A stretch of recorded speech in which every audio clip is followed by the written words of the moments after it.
এই মহিলা প্রায় আজ থেকে 1.5 মাস আগে পুলিশের কাছে গিয়ে অভিযোগ জানায় যে তার স্বামী যেন কোথায় হারিয়ে গেছে, এবং আত্মীয় স্বজনের কাছে, পাড়া প্রতিবেশীর কাছে গিয়ে দুঃখ প্রকাশ করে কান্নাকাটি করতে থাকে।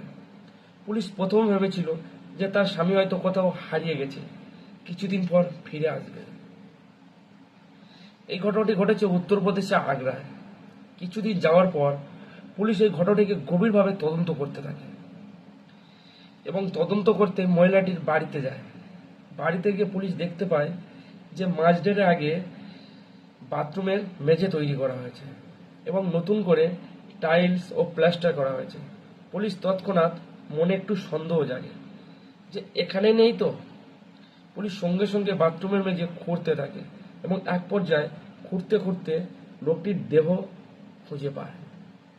ভাবুন এই মহিলাটি কতটা চালাক যে তার স্বামীর দেহটিকে বাথরুমের মেঝে লুকিয়ে রেখেছে। শোনা যাচ্ছে প্লাস্টারের বালি সিমেন্ট তার স্বামীকে দিয়ে সবকিছু এনেছিল।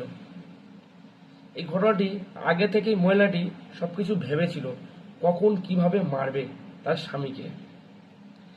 লোকটির বয়স প্রায় 44 বছর। 15 বছর ধরে এদের সংসার করছে। 15 বছর ধরে যদি একে অপরকে বিশ্বাস না করতে পারে, তাহলে আর কাকে বিশ্বাস করবে?